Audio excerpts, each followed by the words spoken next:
I figured I would record this just because, like, my birthday is right around the corner. It'll be on Saturday, and I'm like, alright, well, time is flying by. But if I could give advice for a person that is in their 20s that is struggling or that hasn't quite figured out what they want to do with themselves in life, that advice would simply be it'd be a bunch of things, but for starters, it would mostly be it's okay if you're behind. Don't feel like you have to pace yourself with other people. It's not like when you run a marathon or something and you try to pace off of other people. Your life is like unique to you. Your struggles, they're unique to you, and no one else can do what you can do in your situation. There's some people that may make better decisions than you if they were in the same situation, but they're not you, right? And sometimes it takes a little time to get your life together. Some people are blessed and fortunate enough to not have to go through what you're going through, but oh well, you're not them and they're not you. So because you are you, the best thing you can do is just remember that don't try to base where you are and where you should be off of the other people around you, around your age group. And just remember that in time, as you live your life, and if you stay disciplined enough and exercise and take care of your health and things like that, you'll be fine, right? But I can't never get that time back. But hey, I'm thankful for the life I got now and who I am today. I wouldn't go back and change a thing, So try not to make too many mistakes because you got to live with it.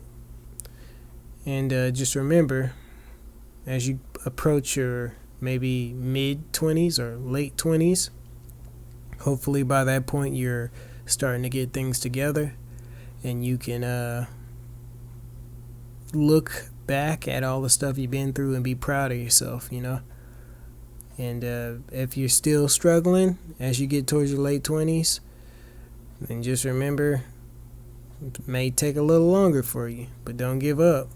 Try to make better decisions.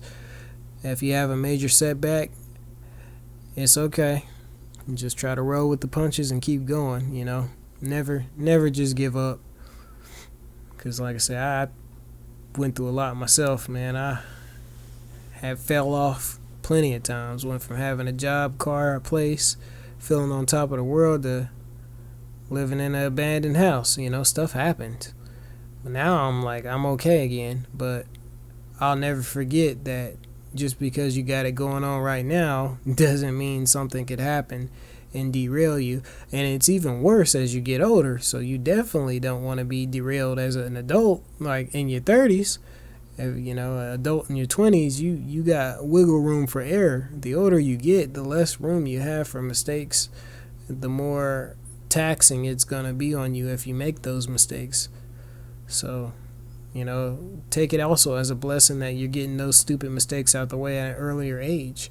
If I could go back and tell myself one thing, it would be to not be so hasty with making decisions as I was starting to panic, as I was drowning in life.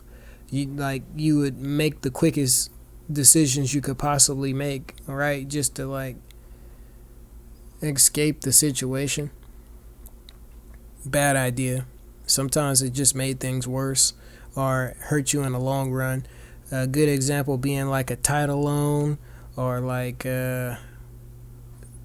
living with someone or getting into a relationship with someone that you really wouldn't have lived with or got with in other circumstances, and you're doing it out of panic and survival. And another thing would be getting into debt or anything like that. You definitely want to avoid all that kind of stuff because it's just not worth it, man. Gambling, that's another one. If I could think of, there's a time where I did both of the latter, which was took out a title loan and then had the audacity to gamble with the loan money. You can only imagine how that went. Bad idea, man. You might want to avoid stuff like that. any other things, payday loans, all that kind of stuff, right? Those are just stupid pitfalls. Don't try to go to school just so you can get grants and survive off of that. There's just a lot of like low-hanging fruit strategies that people use that is just, in the long run, it's like you would have been better suffering. As crazy as it sounds, suffering was better than the choice you chose. So yeah, that would be some advice I can give. Also to you, as you get older, make sure you spend time with people that you actually care about, because at the end of the day, that's all that's going to really matter.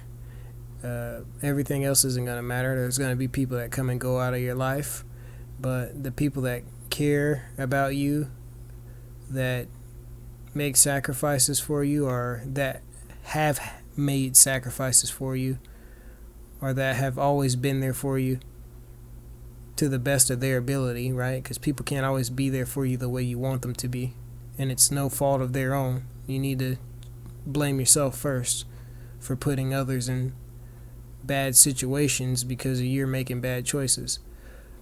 But yeah, like I had a lot of relatives pass away. I'm thankful for the time I got to spend with those kind of relatives, and as I get older, the remaining relatives that are slowly starting to drop off, I'm thankful for getting to know them and getting to listen to their life story and getting to actually establish a honest relationship with them, because the relationship you have with your relatives as a kid isn't the same as when you become an adult. You really kind of get the backstage pass as an adult. They'll tell you things that they would have never told you when you were a kid, and stuff like that. So that's another big one.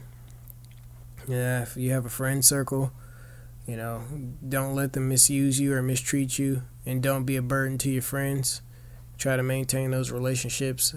Sometimes it's easier said than done, especially when you're going through things. Don't be one of those people that is, some people are very, very nice and sincere, but it's really like an illusion. It's because like they're a fuck up. And because they're a fuck up, they have to maintain like a friendly persona with people and a buddy persona, because they're always in need, and they never know when they're going to be in need. So they never know when they're going to need you, or anyone for that matter. So they're always swell and super friendly and super vibey and super social, because they're always fucking up. Like, as I get older too, I learned like, yeah, you have those older relatives, and they're like assholes, and you're like, why is this dude such an asshole?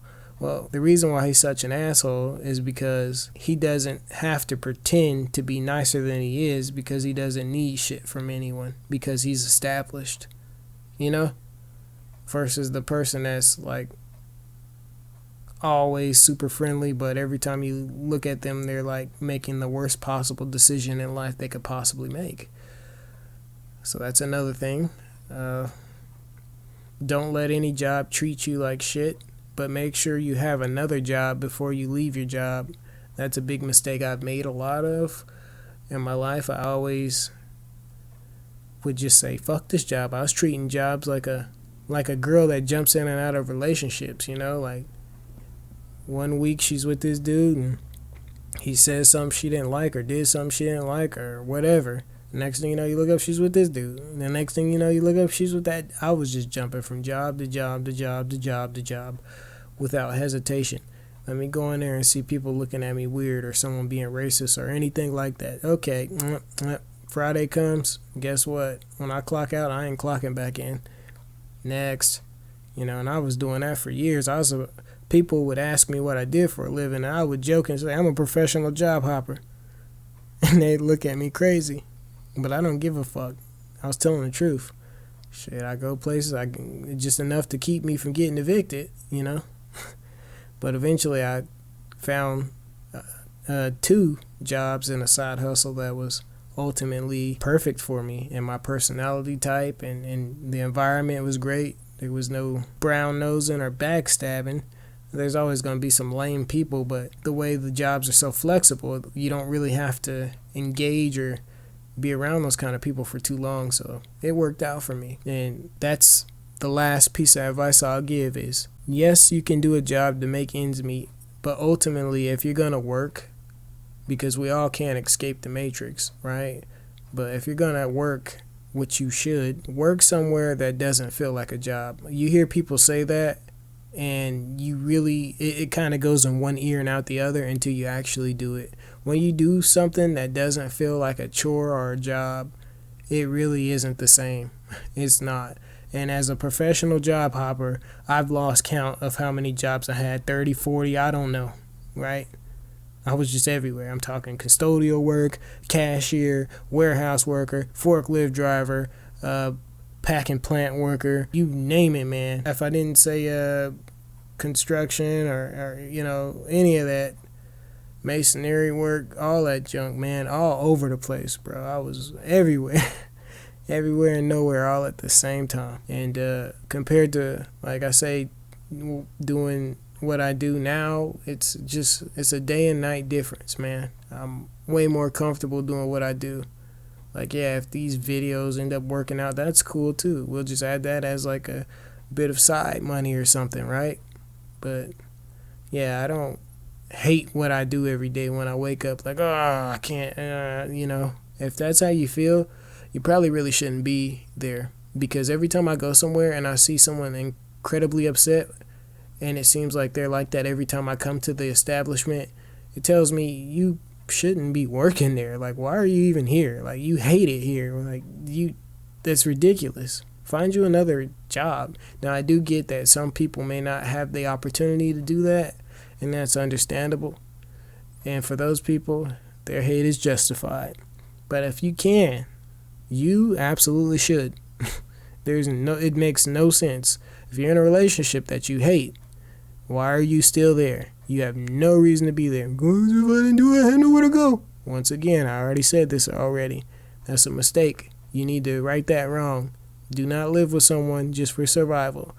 At the end of the day, there is no price that you can put on having a peace of mind. It is priceless.